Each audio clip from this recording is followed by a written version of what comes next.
Hello friends, कैसे हो आप सब। आज हम एक्सप्लेन करेंगे नेटफ्लिक्स की Japanese series Alice in Borderland की एपिसोड 1 को। एपिसोड के स्टार्ट में हम अरिसो को देखते हैं जो कंप्यूटर पर गेम्स खेल रहा होता है। वहाँ साइड पर बहुत सी पजल्स, कार और ज्योमेट्री की बुक्स पड़ी होती हैं। वहाँ उसका छोटा भाई आता है और कहता है कि सारा दिन यहाँ गेम खेलते रहते हो, उठो और कोई जॉब ढूंढो।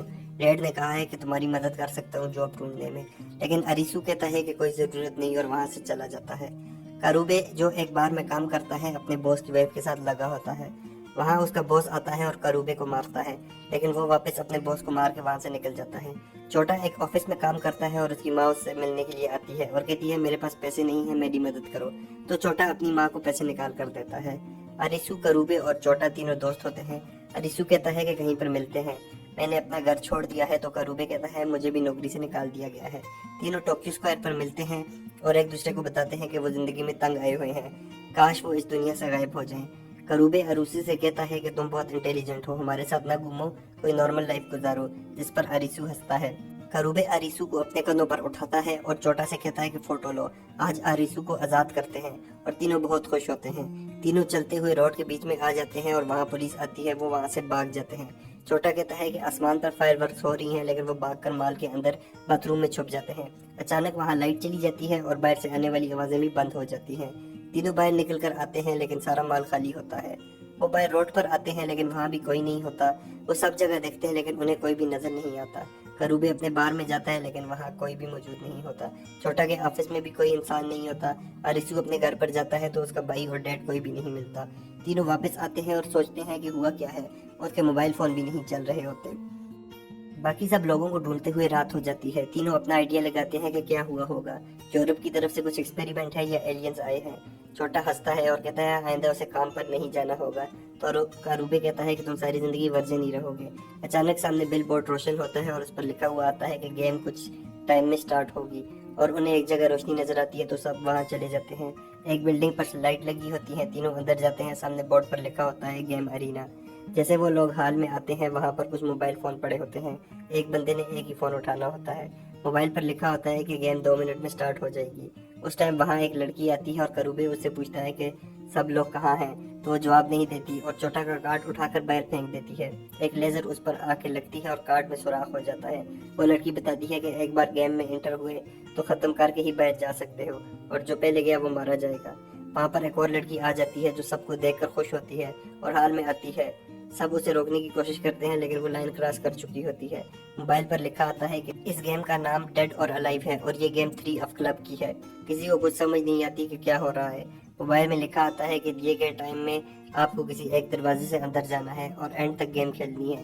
सब लिफ्ट में अंदर जाते हैं। एक कमरे में सामने 2 दरवाजे होते हैं, एक पर डेड और एक पर अलाइव लिखा होता है। उनके पास चुनने के लिए 2 मिनट होते हैं। अरिसू और करूबी कमरे को देखते हैं और करूबी पूछता है कि तुम्हें क्या लग रहा है। छोटा कहता है कि मौत वाला दरवाजा तो हमें नहीं खोलना चाहिए। पहली वाली लड़की कहती है कि अलाइव वाले दरवाजे में जाओ, क्योंकि हमने जिंदा रहना है। उसी टाइम नीचे से स्मोक आने लगता है और सब कहते हैं कि जल्दी फैसला करो। बाद में आने वाली लड़की अलाइव वाला दरवाजा खोलकर अंदर जाती है, लेकिन उसी टाइम उसके सर पर लेजर बीम लगती है और वो वहीं ही मर जाती है। बाकी सब डेड वाला दरवाजे की तरफ भागते हैं और जैसे ही वो दरवाजे से अंदर जाते हैं, 2 मिनट पूरे होने पर उस कमरे में आग लग जाती है। दूसरे कमरे में उन्हें 1 मिनट और 50 सेकंड दिए जाते हैं। अरिसू उस लड़की से कहता है कि तुम्हारी वजह से वो मर गई है। तो वो जवाब देती है मेरी वजह से हम सब जिंदा हैं, और अगर इसी तरह टाइम जाया किया तो हम सब मर जाएंगे। सब सोचते हैं कि क्या करें। दोबारा नीचे से स्मोक आना शुरू हो जाता है। अरिसू कहता है कि मैं दरवाजा खोलूंगा, और वो जैसे ही दरवाजा खोलने लगता है तो उसी टाइम उसको इतना डर लगता है कि उसकी बॉडी काम नहीं करती और वहीं पर बैठ जाता है। लड़की कहती है कि देखा, तुम भी नहीं कर सके, मेरी जगह तुम भी उस लड़की की कुर्बानी दे देते। तो करूबे कहता है कि मैं दरवाजा खोलूंगा, इसके बाद दरवाजा तुम खोलोगी। करूबे लाइव वाला दरवाजा खोलता है और उससे कुछ नहीं होता।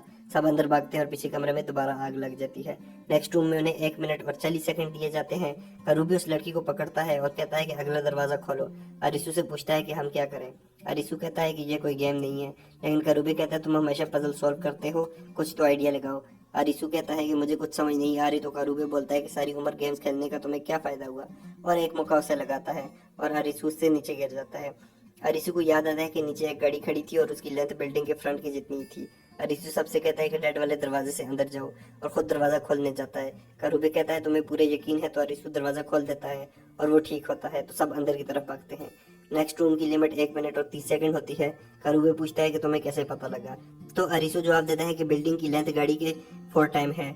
और बिल्डिंग 4 मीटर 28 फुट की है। वो साथ ही कमरे में चलकर हिसाब लगाता है और कहता है जिस लेफ्ट से हम आए हैं वो बिल्डिंग एक कॉर्नर में थी और बिल्डिंग स्क्वायर शेप में है और एक साइड पर सिर्फ 3 रूम हो सकते हैं। अरिसू पेपर पर ड्राइंग बनाता है और नेक्स्ट रूम की तरफ भागते हैं। नेक्स्ट रूम में 10 सेकंड और कम हो गए होते हैं, लेकिन अरिसू को पता होता है कि जाना कहाँ है। सब नेक्स्ट रूम में जाते हैं और अरिसू, करूबे और छोटा गले मिलकर खुश होते हैं, लेकिन उस रूम में दरवाजे अरिसू की ड्राइंग से चेंज होते हैं और टाइम सिर्फ 1 मिनट होता है। अरिसू को समझ नहीं आती कि क्या हो रहा है और गलती कहाँ हुई है, तो वो छोटा से कहते हैं कि तुमने पहले रूम की वीडियो बनाई थी, वो मुझे दिखाओ। वीडियो देखकर अरिसू अंदाजा लगाता है और वो भागकर दूसरे रूम में जाते हैं, लेकिन वहाँ आग लग जाती है जिससे छोटा की टांग जल जाती है। करूबी छोटा की टांग पर आग बुझाता है और इस रूम में उन्हें सिर्फ 10 सेकंड मिलते हैं। अरिसू सबको दरवाजे का बताता है और वो सब इस रूम से बाहर आ जाते हैं। आगे कोई रूम नहीं होता। वो सीढ़ियों से नीचे उतरते हैं और सबके मोबाइल पर लिखा आता है गेम क्लियर। छोटा की टांग बुरी तरह जल चुकी होती है। वो लड़की टेबल पर एक कार्ड देखती है और उसे उठाती है जिस पर 3F क्लब होता है।